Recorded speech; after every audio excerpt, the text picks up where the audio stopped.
Alleluia, Alleluia,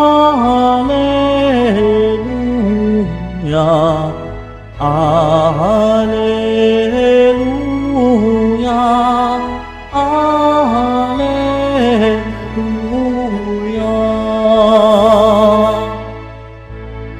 Pinagkasundo ni Kristo at Diyos at mga tao, kaya't napatawad tayo. Alleluia,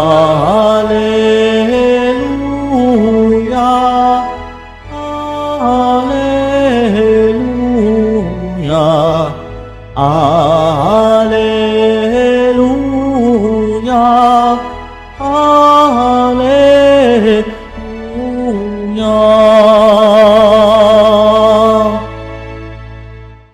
Sumainyo ang Panginoon. At sumaiyo rin. Ang mabuting balita ng Panginoon ayon kay San Mateo. Papuri sa iyo, Panginoon. Noong panahong iyon, sumakay si Jesus sa bangka, tumawid sa kabilang ibayo at tumuloy sa sariling bayan.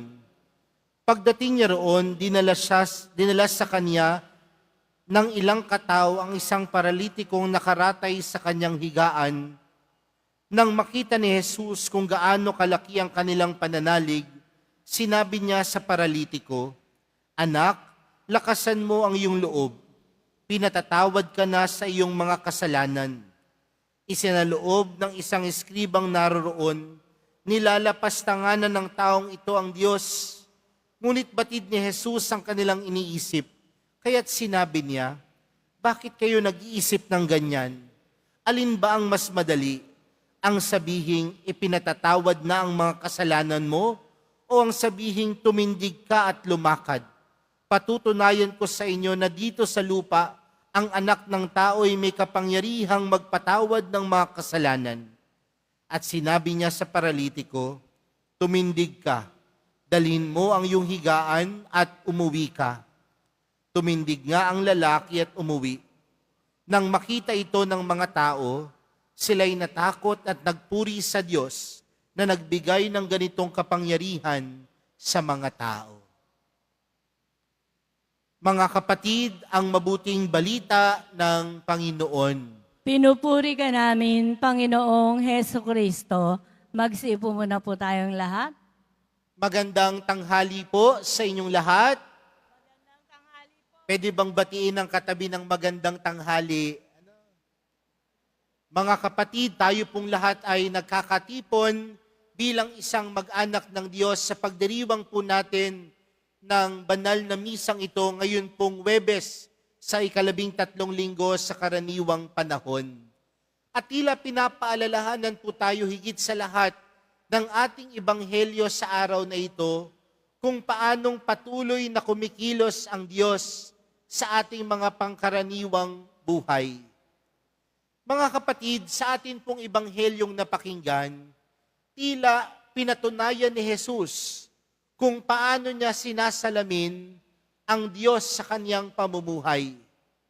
At paano ito'y pinakita at pinaramdam ni Jesus sa ating ebanghelyong napakinggan. Si Jesus ay nagpagaling ng isang paralitiko. At paano pinagaling ni Jesus ang paralitiko? Imbis na sabihin ni Jesus na siya ay makakalakad, ano ang sinabi ng Panginoon sa kanya? "Pinatawad ko na ang iyong mga kasalanan." Sa madaling salita, mga kapatid, ipinaramdam ni Jesus na siya ay makapangyarihan, hindi lang dahil siya ay nakapagpapalakad, ngunit ipinaramdam ni Jesus kung gaano ang kanyang buhay ay sumasalamin sa pagiging maawain, mapagpatawad at mapagmahal na Diyos. Sa madaling salita po, mga kapatid, alam natin na si Jesus ay anak ng Diyos. Alam natin na si Jesus ay Diyos. Pero alam din natin kung paano ito pinangatawanan ni Jesus. Sa madaling salita po, mga kapatid, ang kanyang pamumuhay ay hindi lamang po siya namuhay sa titulo na siya ay Diyos. Hindi lamang siya namuhay sa titulo na siya ay anak ng Diyos. Bagkus pinangatawanan niya ang pagka-Diyos at pagiging anak ng Diyos. Paano? Sa kanyang buhay, naging maawain siya, naging mapagpatawad siya, naging mapagmahal siya. Sa madaling salita po mga kapatid, kung tayo man ay magkakaroon ng mga titulo sa buhay natin, tanungin natin yung ating mga sarili, pinapangatawanan ba natin yung mga titulong ipinagkakaloob sa atin? Sino po sa inyo ang tinatawag ang kanyang sarili bilang deboto ng mahal na pong Jesus Nazareno? Sino po ang mga deboto sa inyo ng mahal na pong Jesus Nazareno? Uy, wala bang deboto? Ano? Nasaan po ang mga deboto? Di ba? Kayo po ay deboto. At yan po ay titulo ninyo. Nananampalataya kayo, naniniwala kayo sa mahal na pong Jesus Nazareno. Pero yan ba ay titulo lamang na masasabi mong ikaw ay deboto? Hindi. Dahil ang tunay na deboto, pinangangatawanan ng turo ng Panginoon. At ano ang turo ng Panginoon? Maging mapagmahal, maging maawain, maging mapagpatawad, maging mabait, maging mabuting tao.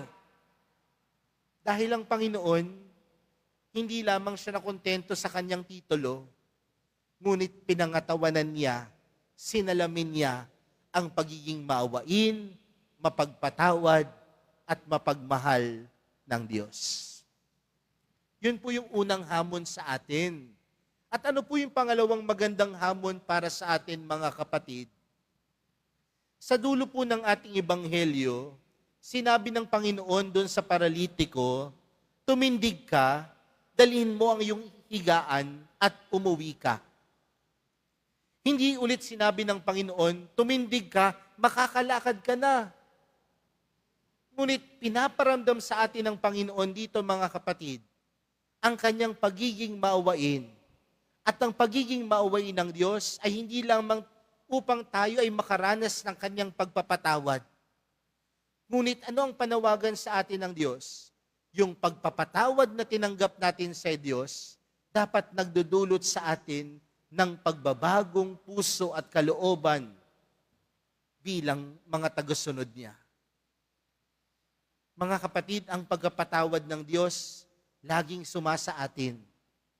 Ano man ang pagkukulang natin, pinapatawad ka ng Diyos. Ano mang pagkakasala mo, pinapatawad ka ng Diyos. Tinatanggap natin yan. Pero anong hamon sa atin?